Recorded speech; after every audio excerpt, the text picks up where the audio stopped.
लगातार एक दूसरे से संपर्क में थे, जो कि दोनों को बहुत अच्छा लग रहा था। मगर बेन की जिंदगी ज्यादा अच्छी नहीं थी। उसका कोई पिता नहीं था और माँ भी नशे की आदी थी, इसलिए उसकी परवरिश अच्छे से नहीं हुई थी। उसकी शक्ति अब इतनी बढ़ गई थी कि वो आम लोगों को अपने काबू में कर सकता था। अपनी ये शक्ति सबसे पहले वो लीजा पर इस्तेमाल करता है। अगले दिन ये बच्चे जब जंगल में खेल रहे थे तो लिनोरा और लीजा बेन का मजाक उड़ाते हैं। उसे गुस्सा आता है और वो लीजा को अपनी शक्तियों से दूर फेंक देता है और शायद वो उसे मार भी देता, मगर तभी बीच में ऐना आ जाती है। अपने अपने शक्तियों से ही दोनों एक दूसरे से लड़ते हैं। पता चलता है कि ऐना बेन से ज्यादा शक्तिशाली है, क्योंकि आसपास के पेड़ भी टूट जाते हैं।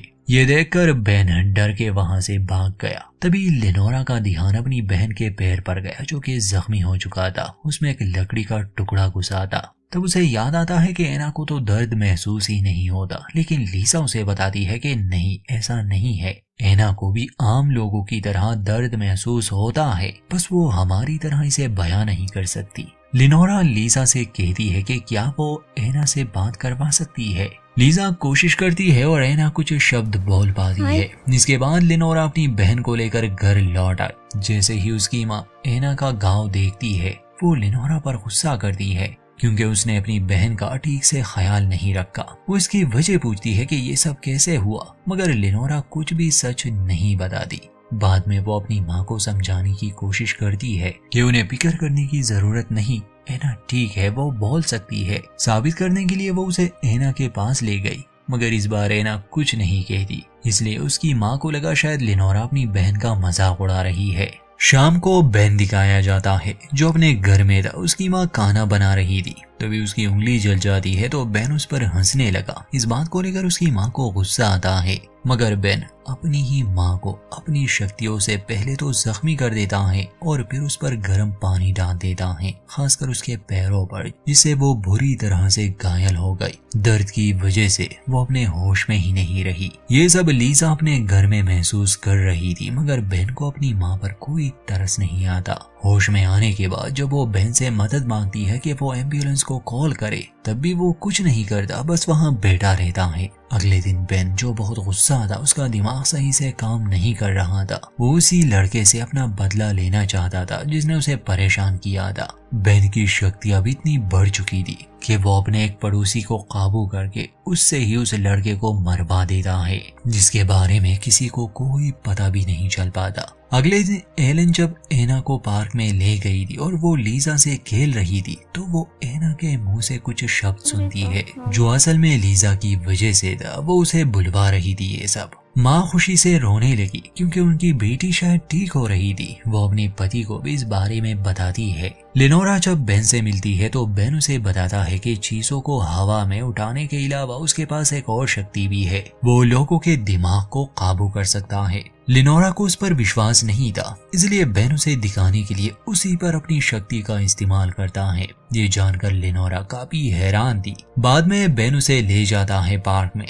वहाँ कुछ बच्चे खेल रहे थे। बेन उनमें से एक की टांग बुरी तरह तोड़ देता है और बेन के ये भयानक काम लीजा महसूस कर सकती थी। उसे रोकने के लिए जब वो वहाँ आती है तो बेन उसे मारने की कोशिश करता है। ये देखकर ऐना बेन को धक्का देती है। इससे पहले कि बेन दोनों लड़कियों को कुछ नुकसान पहुंचा देता, ऐना वहाँ आ जाती है। अब चूंकि ऐना ज्यादा शक्तिशाली है तो बेन वहाँ से भाग गया। बाद में वो बहुत रोता है। उसकी माँ की लाश अभी भी घर में पड़ी थी, तो रात को गुस्से में आकर वो लीजा को रास्ते से हटाने की कोशिश करता है और इसमें वो सफल भी रहा। वो उसी की माँ का इस्तेमाल करके लीजा को मरवा देता है। माँ अपने होश में नहीं थी और होश में आने के बाद वो पाती है कि उसकी बेटी की लाश उसके बाहों में है, जिससे वो टूट जाती है। और जब लीजा की मौत हो रही थी तो ऐना को भी ये सब महसूस हो रहा था। वो बहुत रोती है, चिल्लाती है, मगर चूंकि वो किसी को समझा नहीं सकती थी, इसलिए उसके माता पिता कुछ भी समझ नहीं पाते। अगले दिन आस पड़ोस में सबको पता चल गया